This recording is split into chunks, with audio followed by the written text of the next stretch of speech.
Doctor साहब, supreme court ने हुकूमती अपीलें मंजूर करते हुए नैब तरमीम को बहाल कर दिया है। अदालती फैसले के एहतसाब पर क्या असरात मुरतब होने वाले? सबसे पहले तो जी यौम दिफा के हवाले से जरा बात करते हैं। ये आज 6 सितंबर है जी। और ये यौम दिफा के तौर पे हम इसको मनाते हैं।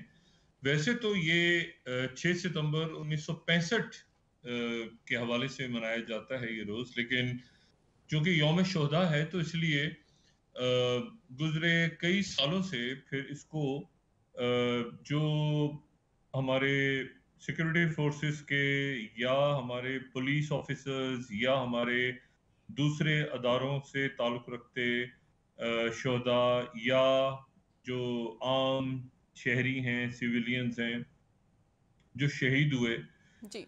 और ये 1965 से पहले भी और उसके बाद भी बहुत बड़ी तादाद में जो हमारे पाकिस्तानियों ने अपनी जानें कुर्बान की हैं, और तो वो तमाम शोहदा को हम खराज तहसीन पेश करते हैं इस रोज़। अभी हालिया दिनों में जो बलूचिस्तान में वाक़यात पेश आए या उससे पहले साने एपीएस था या बाकी और बहुत सारे मामला जिसमें असातिज़ा भी हैं, बच्चे भी हैं, बच्चियाँ भी हैं, पुलिस ऑफिसर्स भी हैं, तो तमाम शोहदा को अब ये जो दिन है, यानी वो तो 1965 के हवाले से दिन है, लेकिन जी। जो खराज तहसीन हम पेश करते हैं वो तमाम शोहदा को, तमाम शोहदा और उनके जो अहले खाना हैं अजीम, उन सबको जो है ये कौम सलाम पेश करती है।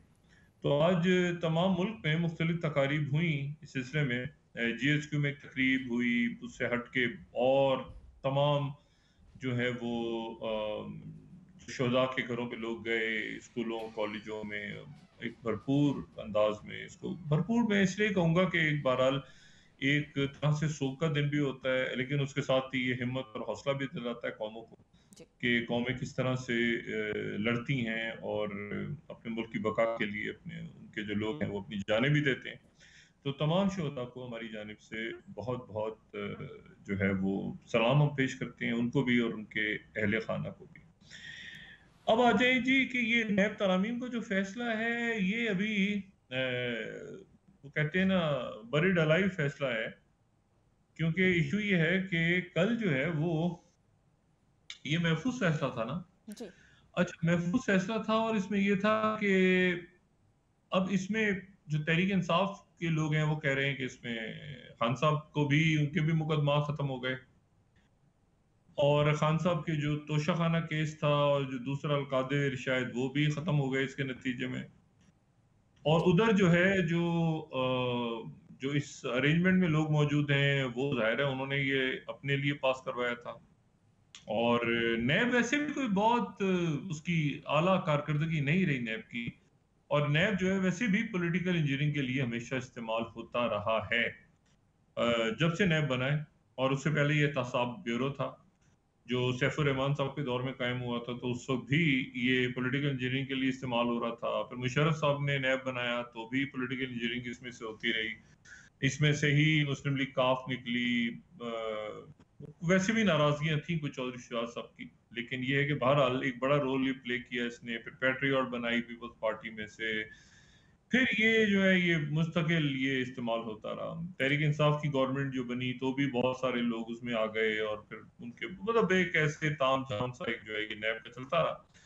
और कभी जो है वो ये बात भी यकीनन सामने आएगी लोगों के और आवाम के आनी चाहिए सामने, कि ये नैब जो है इसने कितने पैसे वसूल कर रहे थे और कितने पैसे इसने तहकीकात पे खर्च किए कौम के।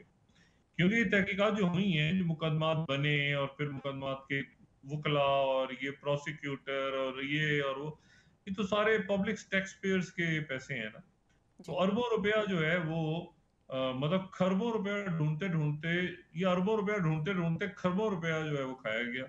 और एक से एक इसमें ऑनेस्ट ऑफिसर भी रहा जो कि जिसे कहना चाहिए खुटेलें लगता गया, और एक से एक बदउनवान ऑफिसर्स भी रहे जो कि खुद मुल्जिमान के साथ और मुजरिमान के साथ मिलते गए।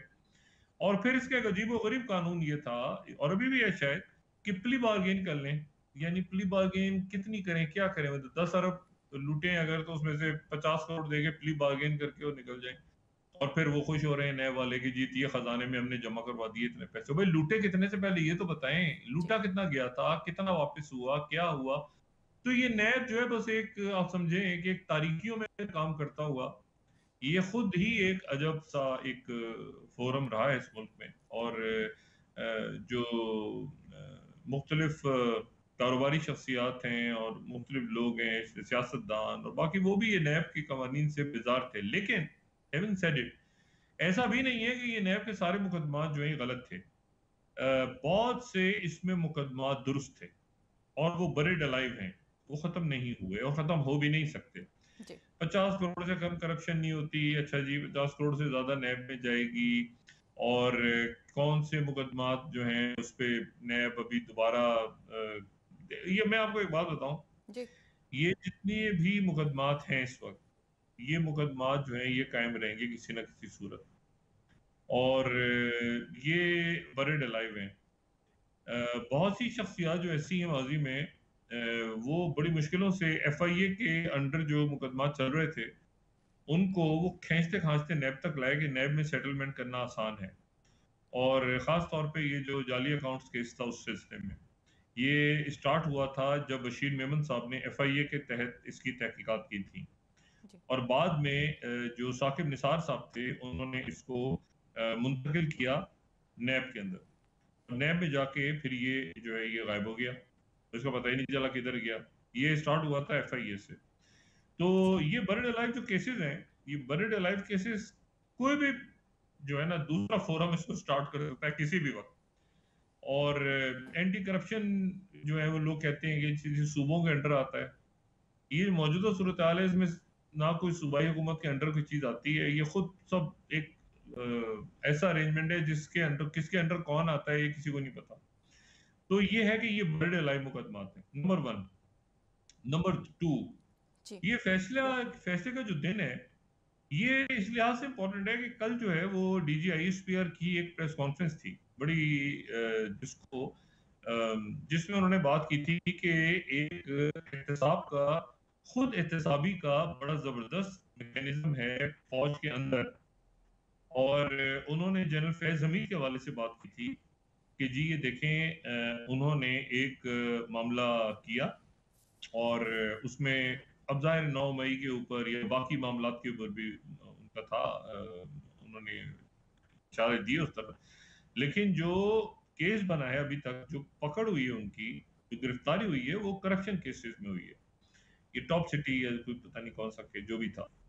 इशू ये है कि अगर उन्होंने कहा कि फौज अपने, ये एग्जैक्ट मैं उनके अल्फाज शायद ना कोट कर सकूं, लेकिन उनके जो डीजी आईएसपीआर जो हैं जनरल अहमद जी। शरीफ साहब, उनकी गुफ्तगू से का जो मैंने उसमें से अक्स किया वो ये था कि फौज अपने अंदर खुद एहतसाबी का एक सख्त इंतजाम रखती है जिसमें कोई शख्स कानून से बालातर नहीं, और खुद एहतसाबी का निजाम रखती है।